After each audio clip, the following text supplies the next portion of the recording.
Definitivamente hay una fiesta pagana que escogió el 25 de diciembre para celebrarse, pero esta fecha ya había sido elegida por cristianos incluso desde antes de que esta festividad se llevara a cabo de esta manera. Los cristianos habían decidido que el 25 de diciembre se iba a celebrar el nacimiento de Jesús. Así que el inicio o los orígenes de esta fiesta puntualmente es cristiano, no es pagano.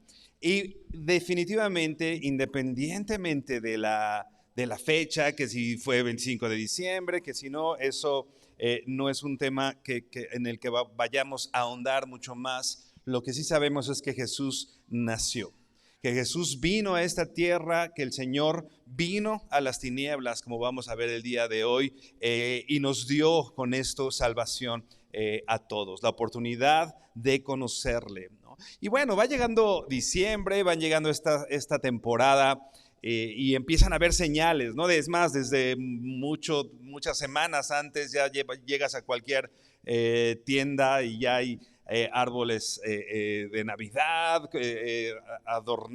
adornos, regalos, etcétera, ¿no? Hay muchas señales que buscan enfatizar esta celebración, y aunque nosotros sabemos que culturalmente o la cultura está haciendo todo lo posible para sacar a Jesucristo de esto, ¿no? Ya no se dice, por ejemplo, feliz Navidad, muchas personas ya dicen mejor felices fiestas, ¿no? Para evitar esta cuestión, ya no tratan de volver ya no el protagónico a Jesucristo, sino a Santa Claus, por ejemplo, ¿no?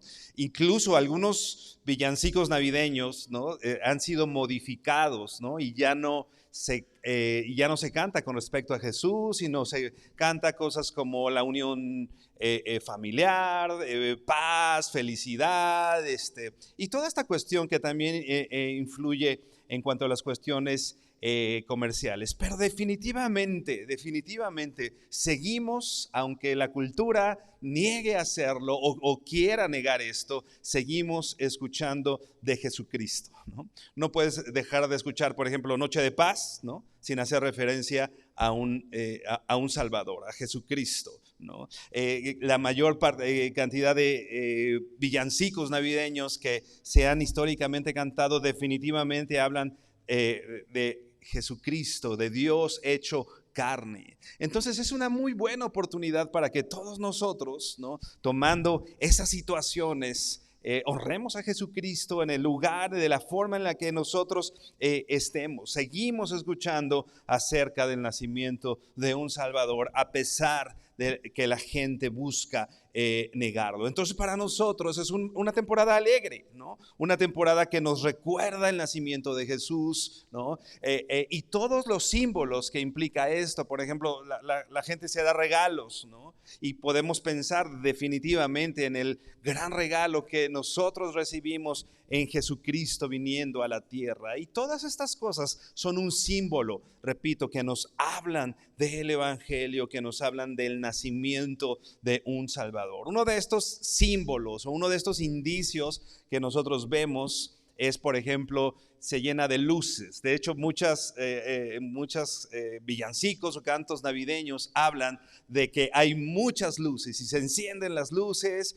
Tenemos un juego con mis hijas desde que eran muy chiquitas. Cuando va empezando los adornos en las calles, nosotros vamos en el auto, y los que van de la mano derecha, mi esposa y mi hija Dana, normalmente van contando las luces que aparecen del lado derecho, y nosotros vamos contando, mi hija Natalia y yo, las luces que van del lado izquierdo, ¿no? Y gana el que cuenta más luces. Pero llama mucho la atención esta cuestión de las luces.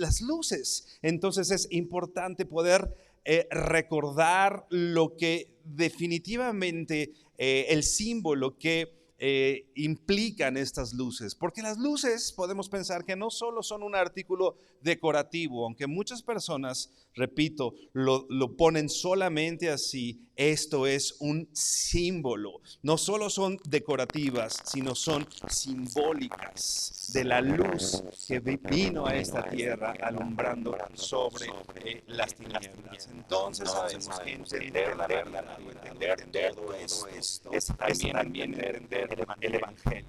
Si yo entiendo qué es la Navidad, entiendo que el mundo tenía necesidad de un Salvador y estaba en la completa oscuridad, y de pronto la luz vino al mundo alumbrándonos a nosotros. Entender la Navidad entonces es entender el Evangelio. Abre tu Biblia en Isaías 9, verso 1. Ya nuestro hermano Ángel nos leía estos versículos, pero vamos una vez más a recordarlos, a leerlos. Isaías 9:1 dice así: mas no habrá siempre oscuridad para los que están ahora en angustia, tal como la aflicción que le vino en el tiempo que livianamente tocaron la primera vez a la tierra de Zabulón y la tierra de Neftalí, pues al fin llenará de gloria el camino del mar, de aquel lado del Jordán, en Galilea de los gentiles, ¿no? Está hablando de una situación que estaba viviendo el pueblo de Israel, situaciones que el profeta está diciendo. Pero quiero llamar tu atención al verso 2. El verso 2 dice así: el pueblo que andaba en tinieblas vio gran luz. Los que moraban en tierra de sombra de muerte, luz resplandeció sobre ellos. Por favor, inclina tu rostro y oramos. Bendito Señor, te damos gracias porque eres bueno, por tu gran amor y misericordia. Gracias porque hoy podemos recordar que la luz vino al mundo para alumbrar las tinieblas en las que vivíamos, Señor. Permítenos recordar, Dios, en todo lo que vemos y hacemos, el nacimiento de tu Hijo Jesucristo, como esta reconciliación que propicia el Padre para con nosotros, que estábamos muertos en nuestros delitos y pecados. Habla a nuestro corazón, Señor, en esta mañana, en el nombre de Jesús. Amén y amén. Como vamos a estar viendo en esta temporada, para poder entender la Navidad es importante entender varias verdades básicas, ¿no?, que le dan sentido justamente a esta celebración. Una de ellas es lo que ya hablábamos con respecto a las luces, ¿no? Para poder ver algo, para poder tener claridad y ver lo que en qué situación está. Que si te paras de pronto en la noche, ¿no?, ¿qué es lo primero que hacemos? Buscar luz, ¿no? Para no tropezar, para no caerte, prendes la luz o prendes tu celular, alumbras, ¿no? Eso es importante. Necesitamos luz para vivir.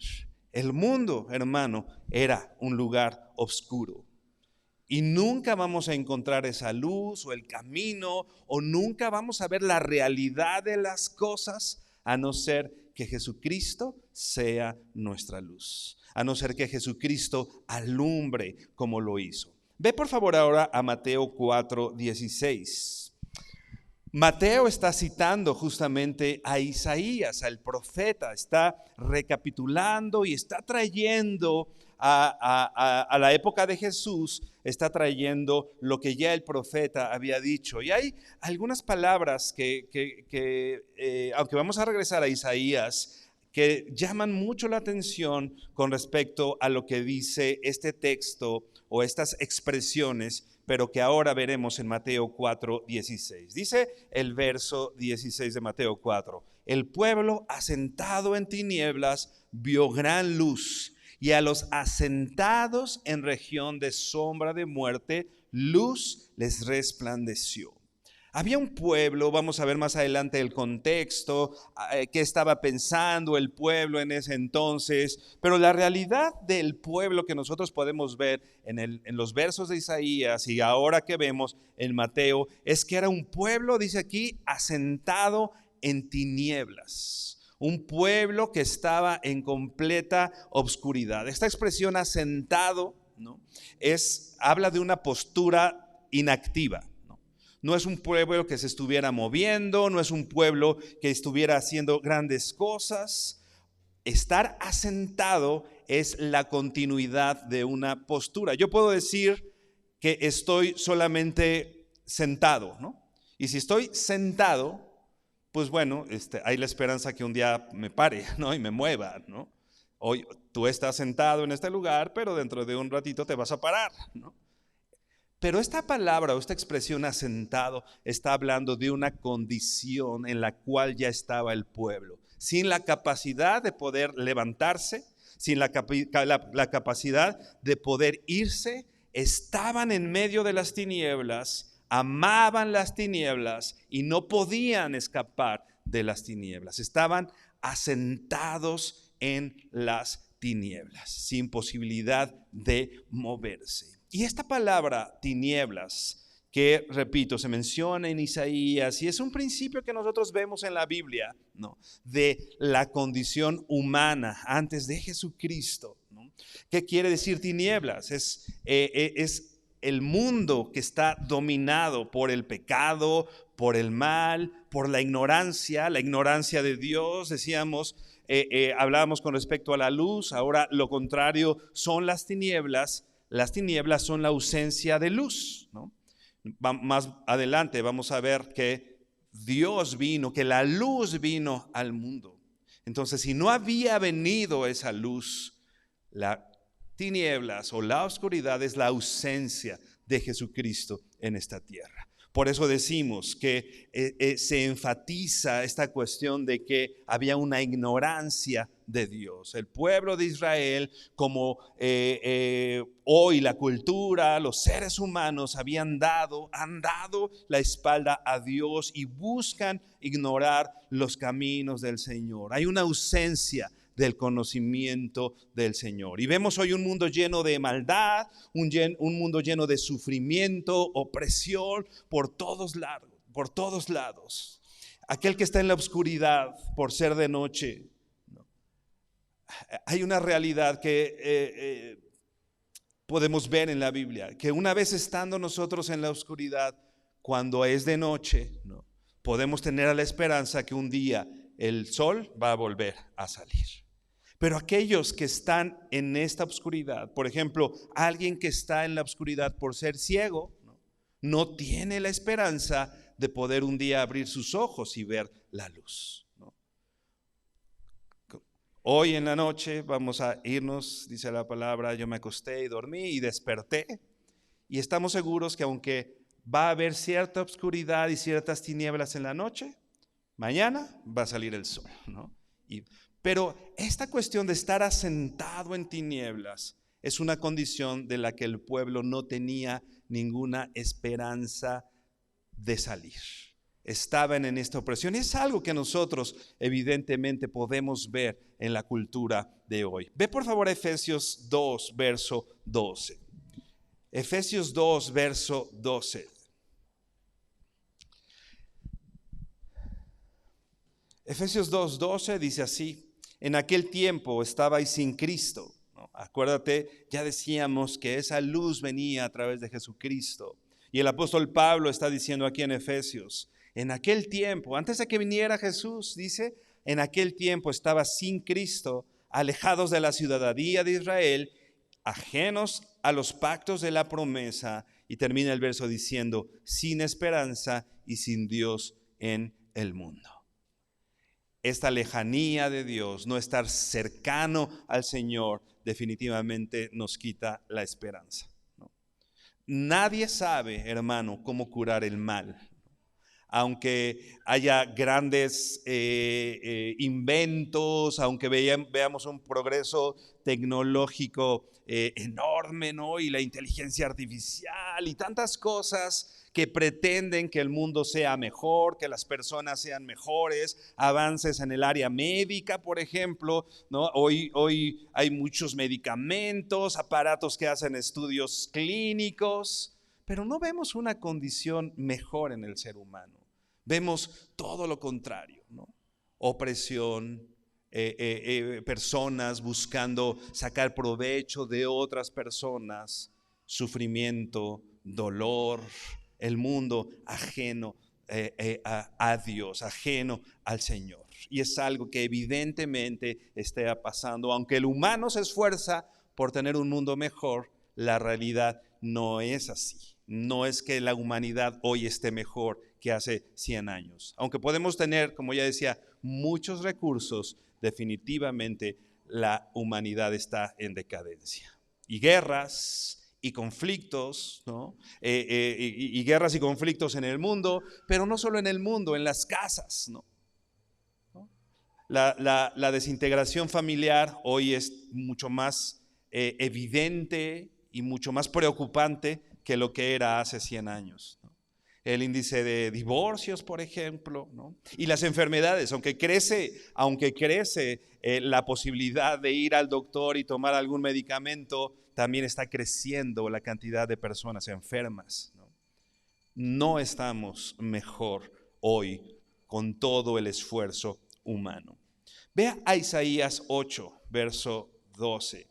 Ya leíamos Isaías 9, donde habla de esta condición del pueblo y la necesidad de que la luz alumbre sobre los seres humanos. Pero vamos a leer unos versos antes de lo que ya leíamos en Isaías 9. Ahora Isaías 8, verso 19. Te voy a leer la Nueva Traducción Viviente de estos pasajes. Hebreos 8, verso 19. ¿Qué está haciendo el pueblo antes de poder considerar estas palabras del profeta, donde dice que el pueblo estaba en tinieblas y que vio gran luz? Dice verso 19, tal vez alguien diga, preguntemos a los médiums y a los que consultan a los espíritus de los muertos, con sus susurros y balbuceos nos dirán qué debemos hacer. Pero ¿acaso no deberá el pueblo pedirle a Dios que lo guíe? ¿Deberían los vivos buscar orientación de los muertos? ¿Qué está haciendo el pueblo? No está volteando a ver a Dios. Está buscando solucionar las cosas por sí mismo y cosas en esta tierra, ¿no? Y lo que está diciendo el pueblo aquí, vamos a preguntarle a los médiums. Quizá hoy culturalmente no podemos, la mayoría de la gente tal vez no dice vamos a ver al medium, ¿no? Pero acudimos a cada fuente para solucionar nuestros problemas, ¿no? Vamos con los expertos a ver qué nos dicen.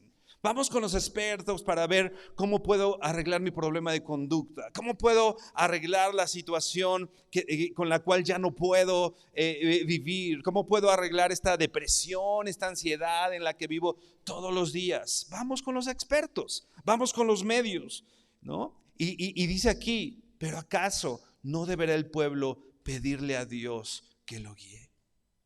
Sigue diciendo el verso 20, busquen las instrucciones y las enseñanzas de Dios. Quienes contradicen a su palabra están en completa oscuridad. El pueblo no había buscado a Dios. El mundo, hermano, no está buscando la solución en Dios. Está buscando la solución en la ciencia, en los expertos, en las personas, en el vecino, en las redes sociales, en los videos de YouTube, ¿no? Pero ahí no está la solución. Y dice, quienes contradicen la palabra de Dios están en completa obscuridad. El mundo, hermano, no ha salido de la luz, sino les ha alumbrado Cristo. Dice el verso 21, irán de un lugar a otro fatigados y hambrientos, y porque tienen hambre se pondrán furiosos y maldecirán a su rey y a su Dios. Creo que describe perfectamente lo que hoy está viviendo el mundo. Van de otro lado, buscan por todos lados, buscan soluciones, pero ¿cuál es la consecuencia? Ahora están cansados de buscar por todos lados, hambrientos, desgastados. Y porque tienen hambre se pondrán furiosos, ya no solo hambrientos, ahora enojados. Porque no se y tú ves la condición humana, va a salir al tránsito y te das cuenta que toda la gente está enojada. Que vivimos en un constante enojo, en una constante frustración. Y dice aquí, maldecirán a su rey y a su Dios. Y es lo que vemos definitivamente hoy. No solo es la condición del pueblo de Israel, a quien le está escribiendo el profeta Isaías. Creo que es la condición humana. Al no encontrar soluciones, viene tal político y no me soluciona, viene tal partido político y no me soluciona, viene tal... Entonces, ¿qué hacemos? Maldecir al rey y, en pocas palabras, dice aquí, maldecir a Dios, porque no hemos encontrado la solución. Y dice, termina el verso 21 diciendo, levantarán la mirada al cielo. Y el verso 22 dice, y luego la bajarán a la tierra. Pero donde quiera que miren habrá problemas, angustia y una oscura desesperación. Serán lanzados a las tinieblas de afuera, buscando la solución en recursos humanos, como ya decíamos, en expertos. Se admite que hay un problema, pero creemos tener la solución nosotros mismos, ¿no? Si trabajamos unidos como sociedad, vamos a sacar las cosas adelante, ¿no? Si hacemos tal o cual cosa, ¿no?, vamos a lo solucionar. Si nos juntamos las naciones y nos ponemos de acuerdo, vamos a encontrar la paz mundial. Esto, hermano, no ha pasado. ¿Y sabes qué? No va a pasar, porque la solución no está en nosotros. Por eso llama mucho la atención lo que dice el verso 22. Y luego bajarán la mirada a tierra. Después de buscar, después de estar llorando por todos lados, algo que me alivie, algo que me saque de esa oscuridad, el mundo ahora baja su mirada a la tierra. Una versión dice, clavarán la mirada a la tierra. Y quizá tú y yo en algún momento hemos estado en esa condición. No hemos encontrado salida por ningún lado y ya ni la buscamos. Clavamos la mirada a tierra y dice aquí, porque a donde quiera que voltees hay problemas. A donde quiera que voltees hay dolor. A donde quiera que volteemos hay enfermedad.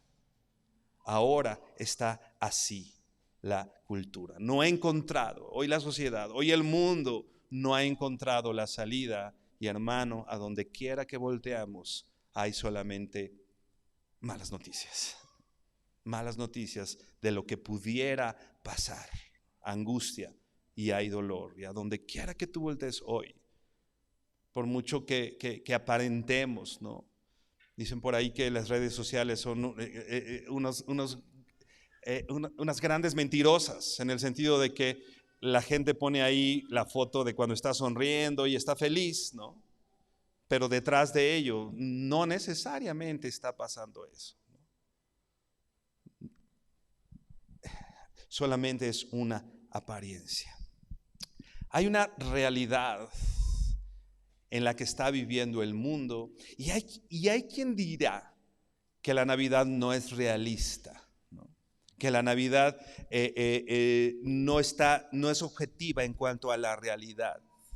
Pero nosotros podemos ver, como ya hemos dicho, a pesar de las buenas intenciones, de los buenos deseos de Navidad, del deseo de la paz mundial, no hemos encontrado solución y hay una realidad. Cada vez estamos más hundidos en la desesperanza. El mundo cada vez está más hundido en el dolor. Ningún sistema económico, ni político, ningún caudillo ha logrado mucho. Esa es la realidad.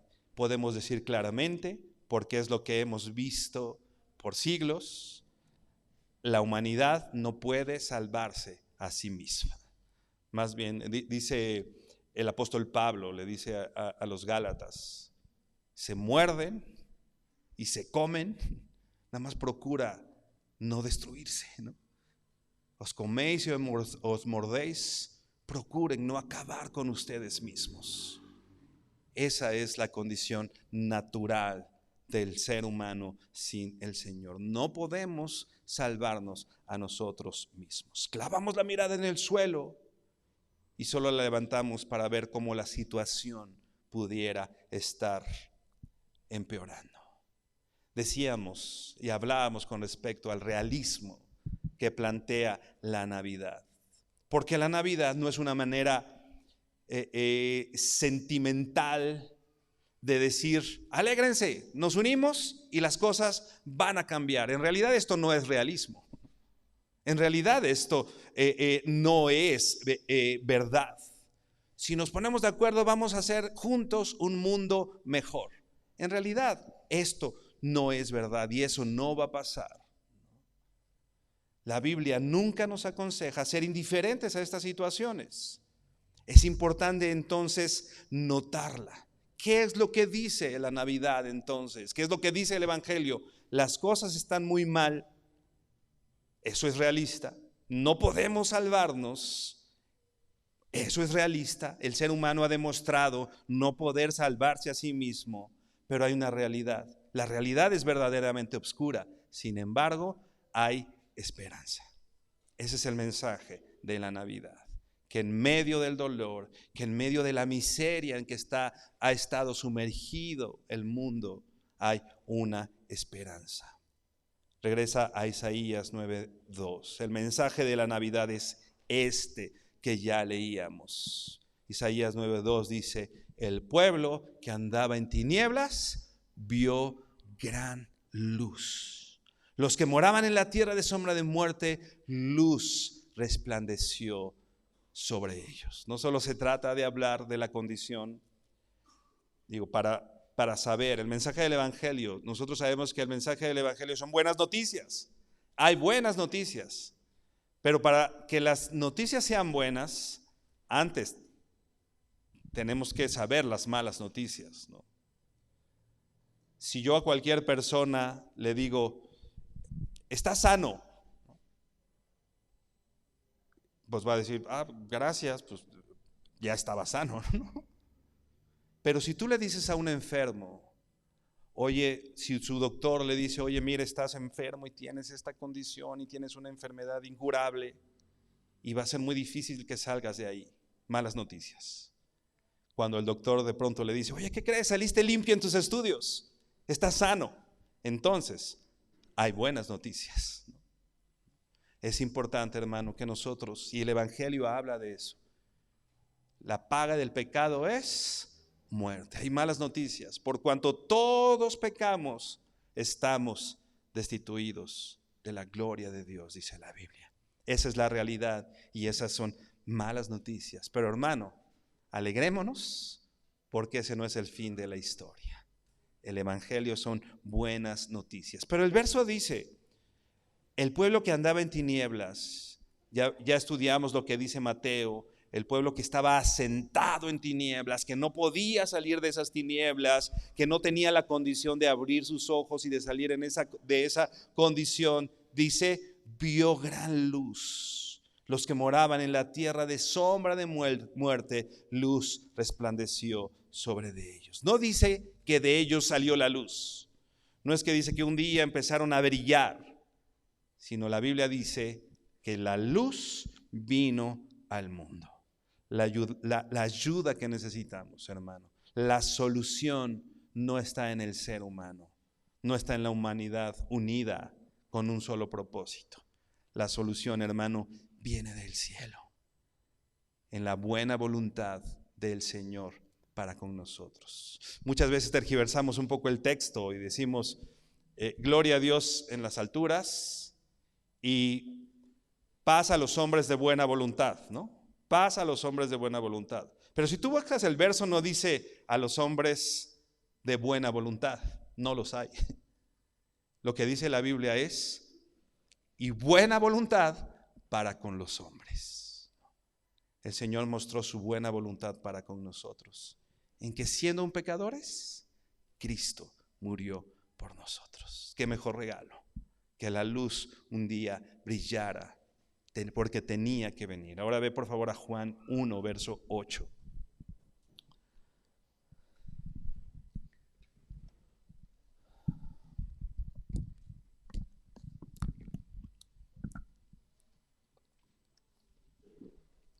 Se está hablando, empieza a hablar Juan el apóstol, empieza a hablar de Juan el Bautista. Nosotros sabemos la grandeza de este hombre, Juan el Bautista, ¿no? Que había sido profetizado también de él, que la voz que clama en el desierto, que se iba a levantar un hombre, que iba a hacer una brecha, que iba a abrir un camino para que viniera el Salvador. Un gran hombre que estaba incluso rompiendo el silencio. ¿Te acuerdas? Había habido 400 años de silencio en el cual Dios no había dicho nada. Dios no había hablado por la desobediencia del pueblo de Israel. Hay una restauración, Dios restaura, podemos ver la historia en Nehemías, se restaura el pueblo de Israel, pero de pronto, en pocos años, el pueblo de Israel está en la misma condición, ¿no? Y Dios le guarda silencio, sumiendo al mundo en completa obscuridad. Y de pronto, un hombre, Juan el Bautista. Pero ¿qué es lo que dice la Biblia de Juan el Bautista? Dice el verso 8, no era él la luz.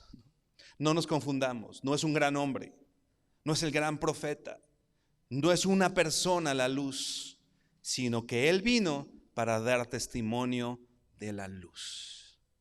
No somos nosotros, hermano. La solución nuestra en nosotros. Nosotros solamente damos testimonio de la luz. Dice el verso 9, aquella luz verdadera, el que sí era la luz, la verdadera luz que alumbra a todo hombre, venía a este mundo, se acercaba a este mundo. Ahora, hermano, tenemos oportunidad de ver claramente, de ver la realidad, porque alguien prendió la luz, porque fue quitada la venda de nuestros ojos. ¿Qué significa esta cuestión de la luz? Nosotros sabemos, por ejemplo, que el sol da todas las condiciones para que haya vida en esta tierra, ¿no? Si no hubiera sol, las plantas dejarían de crecer, no se podrían hacer ciertos procesos, nos congelaríamos. Digo, la vida sería totalmente imposible si no hubiera la luz del sol. Vea lo que dice Hechos 17:28. Usando esta analogía del sol, ¿no?, que necesitamos, el mundo, el planeta Tierra necesita la luz del sol para que pueda haber vida en este planeta. Ahora dice Hechos 17:28, porque en él vivimos y nos movemos y somos. Hermano, amigo, no podemos vivir apartados de Dios, porque Dios es el sol. En él vivimos, dice el apóstol Pablo. En él nos movemos y en él somos.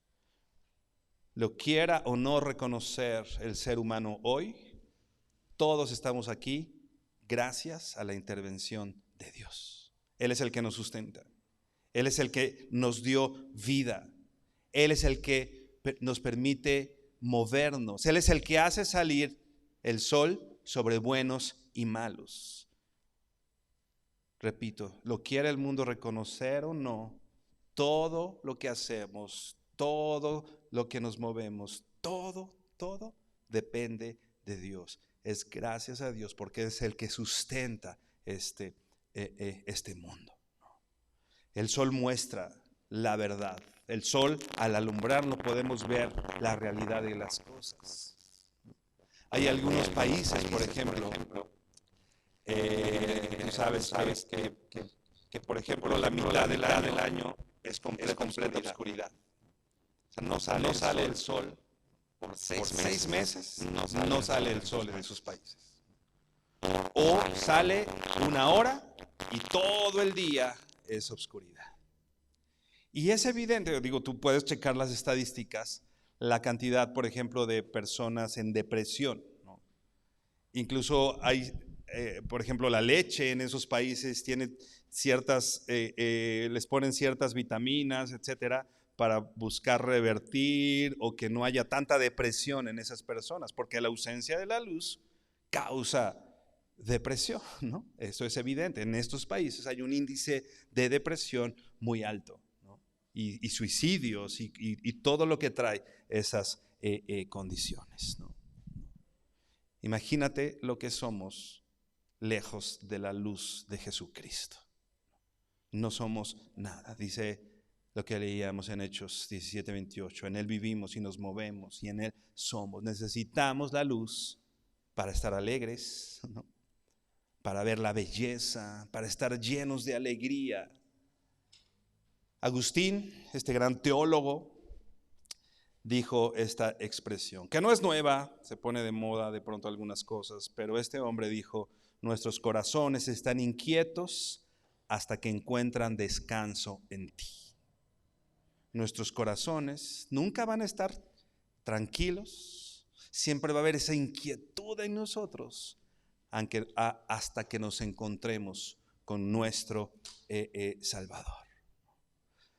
Este hombre, Agustín, creía que aunque parezca que estás disfrutando la vida, Dios es la verdadera fuente de la alegría.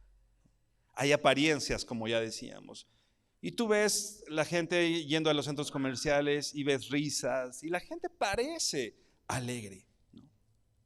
O en sí la gente tiene cierta alegría, quizá no por las razones que están que nosotros consideraríamos que son valiosas, importantes como cristianos, pero bueno, les alegra estar con su familia, les alegra tener vacaciones, les alegran ciertas cosas, ¿no? Pero todo lo que nosotros podemos disfrutar de este mundo viene de Dios.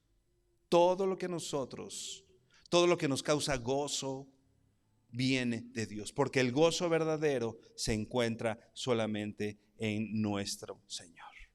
Así que si nosotros disfrutamos algo en esta vida, cualquier cosa que tú disfrutes en esta vida viene de Dios, es provisión de Dios. ¿Disfrutas comer con tu familia? No tendrías a tu familia si no fuera por Dios.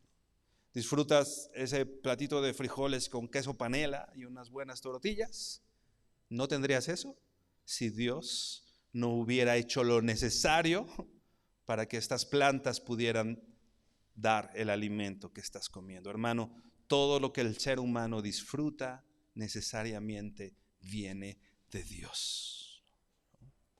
Todo gozo verdadero se encuentra solamente en Dios. Todo lo que disfrutamos viene de Dios, aunque el mundo quiera ignorarlo, aunque el mundo haga lo necesario para dar la espalda a aquel que da la provisión de todas las cosas. Porque dice la Biblia ahí en Eclesiastés que Dios puso eternidad en el corazón del hombre, y nadie va a poder llenar este vacío que tiene el hombre. Nadie lo puede llenar, ni las cosas, ni el dinero, ni una esposa, ni un esposo, ni el tener familia, ni el tener el mejor trabajo, porque hay un espacio eterno en nosotros que solo se va a llenar con la presencia de Dios en nuestras vidas. El texto dice: ¿de dónde viene esa luz? ¿De dónde viene esa luz que alumbra? Porque el pueblo que andaba o que estaba sentado en estas tinieblas de pronto vio gran luz. ¿Cómo llegó esa luz al pueblo? ¿Cómo va a llegar esa luz? ¿O cómo es que un día el mundo tiene la posibilidad de salir de esa condición de oscuridad en la cual estaba asentado? Decíamos, no fue por un esfuerzo humano, no fue por nada que un ser humano hiciera por otro ser humano. Ya leíamos, ¿no? Tratamos de buscar en los expertos, tratamos de buscar en las personas, tratamos de buscar el amor, no en Dios, sino en las personas. Y hermano, no lo vas a encontrar si no lo encontraste primero en Dios. Jesús es suficiente. ¿De dónde viene esa luz? Dice Isaías 9, unos versos más adelante de lo que estábamos leyendo, Isaías 9, pero vamos al verso 6. Te voy a leer también la Nueva Traducción Viviente. Inmediatamente después de describir esta condición del pueblo en oscuridad y de hablar de esta luz que vino, que alumbró, que destelló, dice Isaías 9, verso 6: pues nos ha nacido un niño, un hijo se nos ha dado. El gobierno descansará sobre sus hombros y será llamado Consejero Maravilloso, Dios Poderoso, Padre Eterno, Príncipe de Paz. Ahí está la luz que vino al mundo. Dice el verso 7: su gobierno y la paz nunca tendrán fin. O sea, no es la paz que prometen los políticos, ¿no? Que va a haber o que prometen las grandes potencias mundiales. Hermano, el gobierno de este príncipe de paz va a proveer una paz que nunca tendrá fin. Y sigue diciendo, reinará con imparcialidad y justicia desde el trono de su antepasado David por toda la eternidad. El ferviente compromiso del Señor de los ejércitos celestiales hará que esto suceda. Debemos notar que el texto describe a este niño como Dios mismo. Dice, nos ha nacido un niño, y más adelante dice, Dios poderoso. La Reina Valera dice, Dios fuerte. ¿Quién es este niño? Es Dios. Desde que nosotros leemos Isaías 9, podemos ver con claridad que Jesucristo, hermano, es Dios mostrando su buena voluntad para con los hombres, brindando salvación. Porque Dios ha nacido en Jesucristo. Dice Filipenses que Dios, siendo Dios, sin considerar lo que era estando allá en la eternidad, decidió despojarse de esas cosas. Yo de pronto digo, quitarse las credenciales. No se despojó de ser Dios porque nunca ha dejado de ser Dios. Jesucristo es Dios. Pero se quitó de ciertas prerrogativas que tenía por ser Dios y vino a esta tierra. Siempre viene a mi mente este cuadro al pensar en el nacimiento de Jesús. Nosotros vemos un niño, un bebé.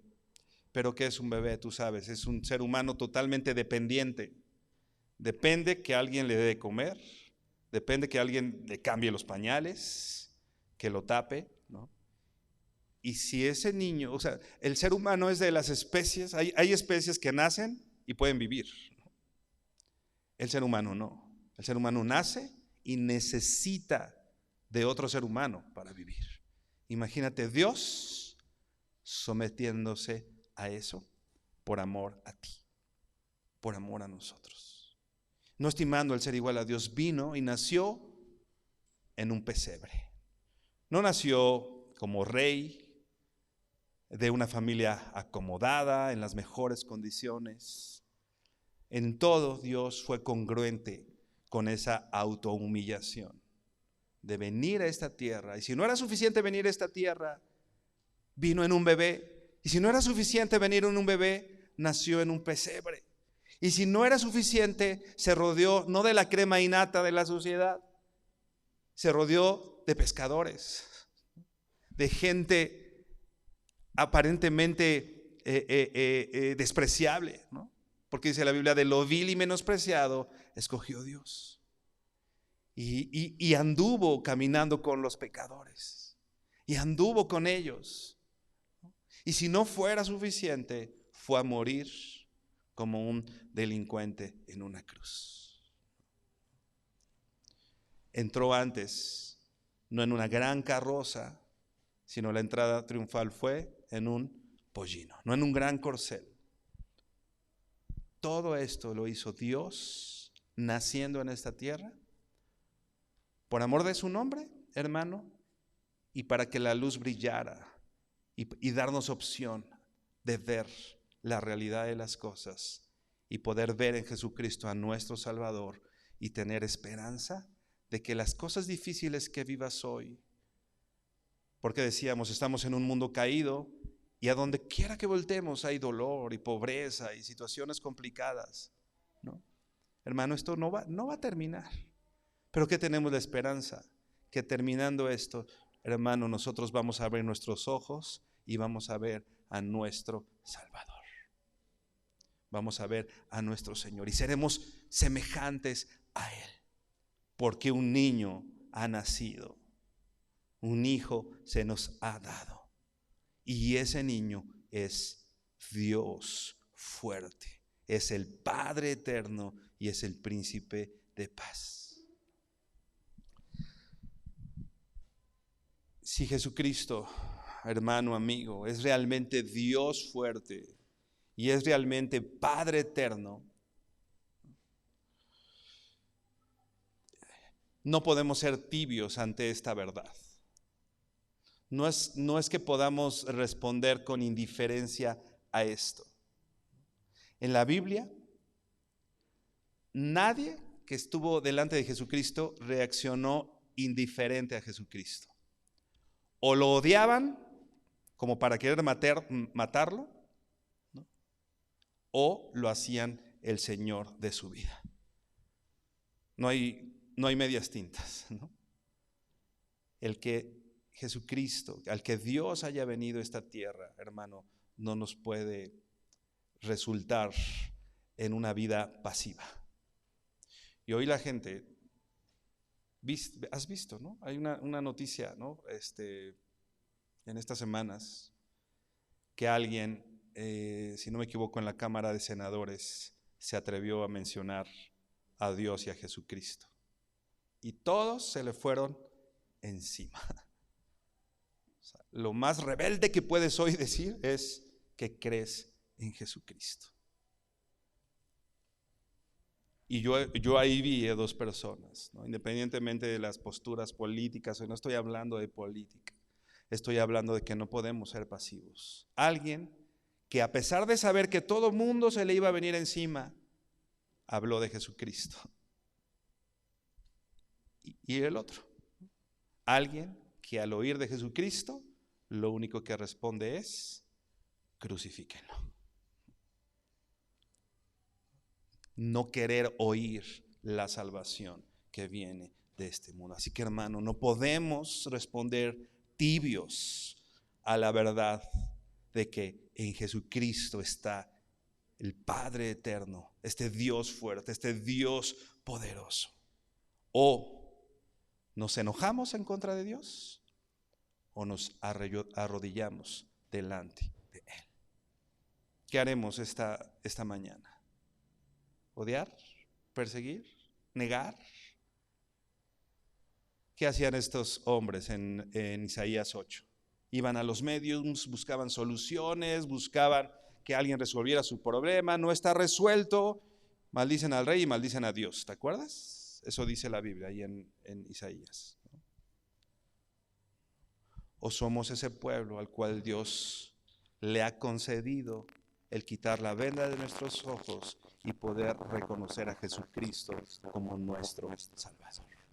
Hermano, no podemos ser indiferentes ante esto. No podemos decir solamente que Jesucristo es la inspiración de mi vida, ¿no? Y que yo voy a vivir mejor, ¿no? Y Dios vino a esta tierra para que yo sea feliz, para que yo tenga trabajo, porque a veces casi lo que le encargamos a Dios es como que: Señor, dame trabajo, Señor, consígueme una novia, y ya que lo tienes, gracias Dios. Como si Dios lo que vino a hacer esta tierra es darte una mejor vida en esta tierra. ¿Recibimos bendiciones del Señor? Sí, hablábamos cosas que disfrutamos de Dios que en su misericordia nos da una familia, el poder comer. Eso viene de Dios definitivamente. Pero Dios vino a esta tierra a morir por el pecador. Dice la Biblia, para que el que vive ya no viva para sí, sino para aquel que murió y resucitó por ellos. ¿Qué hacemos nosotros, hermano? Decidir avivar el fuego del don que hay en nosotros, como Pablo le decía a Timoteo, y arrodillarnos delante de nuestro Salvador.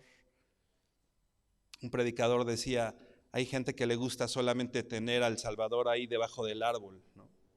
Pero no le gusta hacerlo su Señor. Si ese niño es Dios fuerte, hermano, y lo reconocemos como nuestro Señor, no solo como nuestro Salvador, vino a salvarnos definitivamente, y sí, lo reconocemos como nuestro Salvador, pero el que tú reconozcas a ese niño como Salvador implica que lo reconozcas como Señor.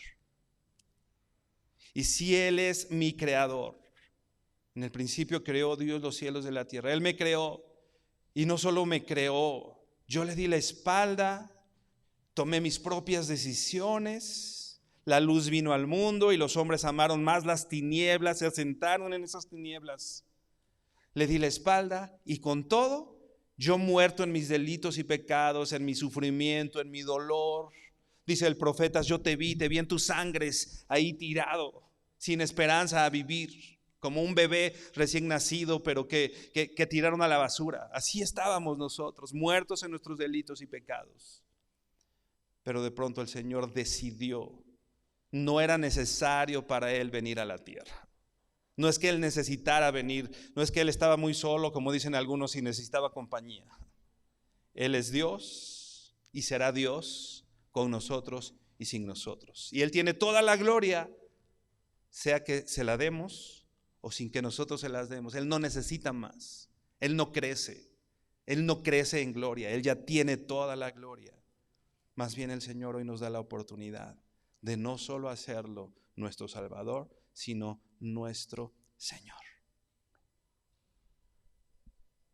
Si este bebé es Dios, entonces debemos servirle por completo. Dice aquí que es consejero. Es consejero. Hermano, el único que puede guiar tu vida es Él. Porque Él te creó. Porque Él te creó. Si bien alguien te puede ayudar, y dice la Biblia que entre nosotros nos exhortemos y que nosotros, no.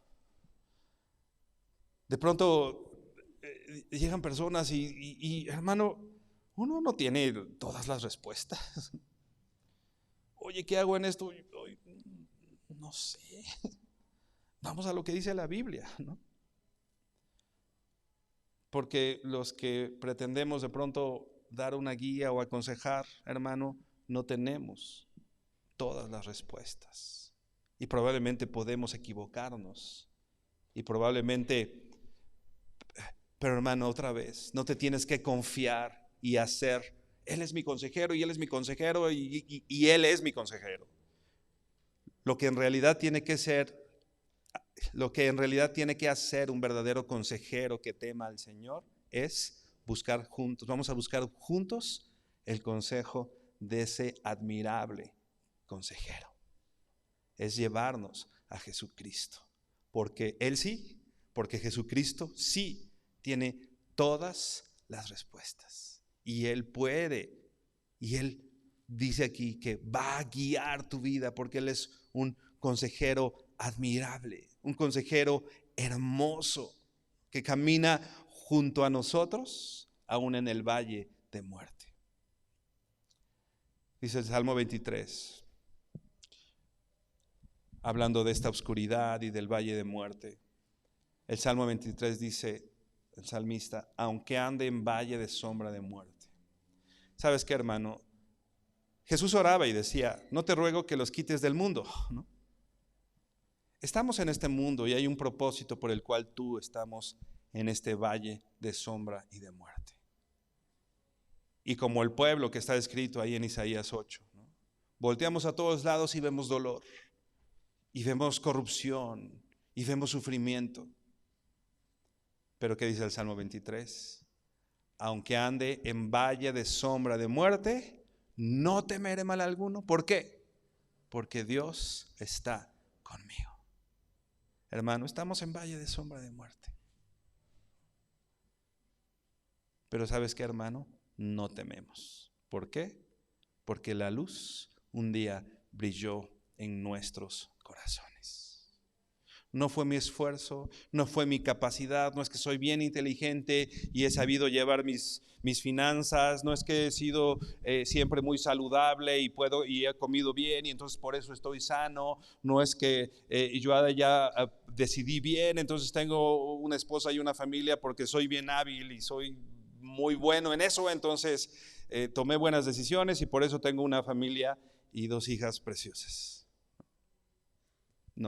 No fue por nuestra capacidad, hermano. Es que Jesucristo tuvo misericordia. Todo es en su gracia. Que estábamos en completa obscuridad y el Señor estuvo y ha estado con nosotros. Donde nadie más puede acompañarnos. Donde, hermano, nadie te puede acompañar. Hermano, hay lugares, etapas en tu vida en los que nadie te va a estar, por la razón que sea. Porque quizá cada uno de nosotros estamos viviendo nuestro propio valle de sombras, ¿no? Y a veces es difícil, ¿no? Por la razón que sea, porque Dios mismo ha provisto que hay cosas que nosotros tenemos que transitar sin la ayuda de otro ser humano. Sin embargo, hermano, yo te puedo garantizar y yo te puedo afirmar que en los momentos más difíciles de mi vida, de dolor y de enfermedad, donde no ha habido ninguna persona, es donde ha estado más presente Dios. Su luz brilló y su luz alumbró a nuestras vidas. Hermano, Él es lo único y todo lo que necesitas en este valle de sombra y de muerte.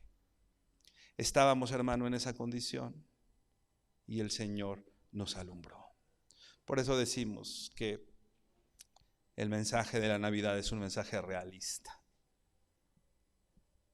Hay quien dice que es un cuento y que es idealista. No, el mensaje de la Navidad es: estamos en esta condición. La humanidad está en problemas. El ser humano está en problemas y no hay solución, y hemos demostrado por siglos que no podemos solucionar nada, por muy capaces que nos consideremos.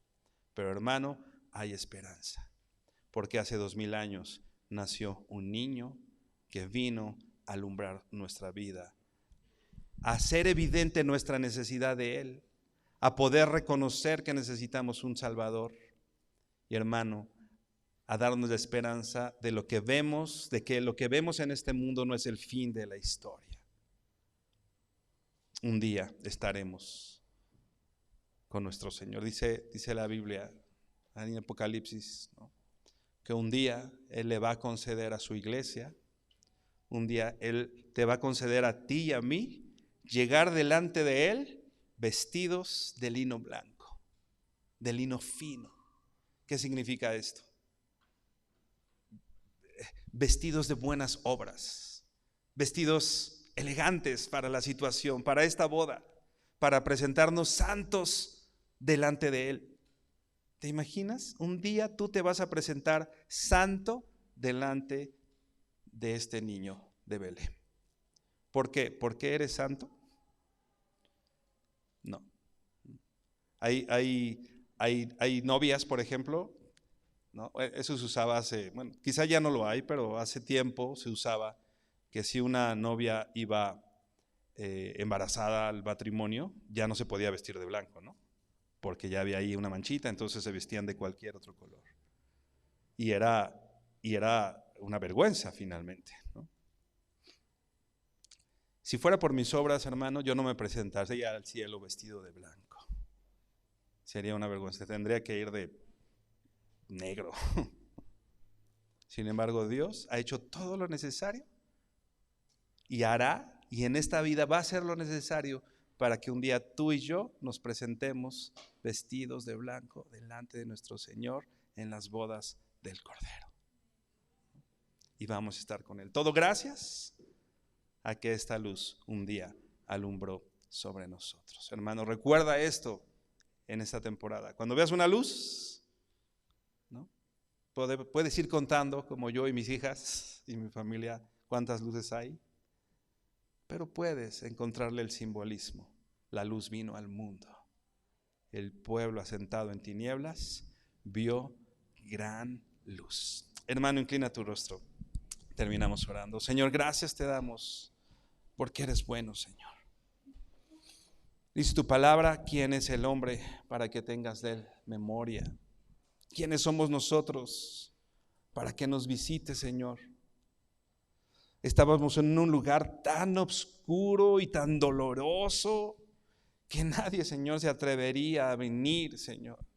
Sin embargo, tú, Señor, con amor eterno nos amaste y prolongaste tu misericordia hacia nosotros, y te hiciste como uno de nosotros, y te sometiste a un cuerpo de carne y hueso, que murió y que fue a una cruz y que sufrió el dolor, porque tú eres Dios Pero sin embargo tú, Señor, en esta autohumillación te sometiste al dolor, te sometiste a la consecuencia, Señor, no de tu pecado, a la consecuencia de mi pecado, y la cargaste y la llevaste tú en una cruz, Señor.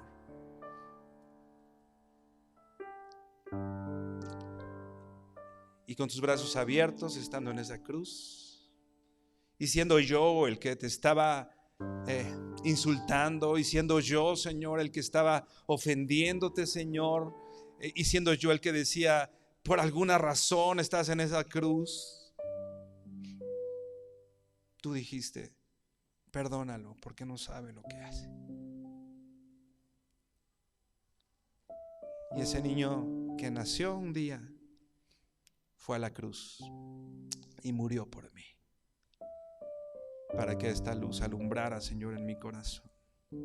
Y para que hoy yo no diga solamente, oh, qué gran obra, y siga viviendo mi vida como la he estado viviendo, Señor, sino para que yo viva todos los días arrodillado delante de ti, sometido a tu voluntad y dándote gloria en todo y por todo, Señor. Recibe, Señor, la gloria, recibe la honra, Dios. Y ayúdanos, Señor, a brillar tu luz en esta temporada, Señor. ¿Qué más da si no naciste en diciembre? Queremos hablar de ti, Señor. Y queremos, Señor, que esa luz que un día nos alumbró a nosotros, dándonos esperanza, pueda brillar, Señor, en nuestra familia, en nuestros padres, en nuestros hermanos, en nuestros compañeros de trabajo, Señor.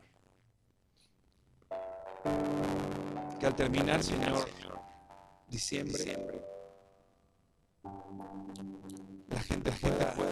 la gente cercana a nosotros pueda encontrar el verdadero sentido de la Navidad. ¿Qué eres tú, Señor? ¿Qué es tu gloria? ¿Qué es tu bondad? ¿Qué es tu justicia? ¿Qué es tu gracia? ¿Qué es Jesucristo muriendo por el pecador, pero que está hoy en el trono, gobernando a la diestra del Padre con poder? Gracias, Señor. Te bendecimos, te honramos en el nombre de tu Hijo Jesucristo. Amén y amén. Mi hermano, que el Señor te bendiga.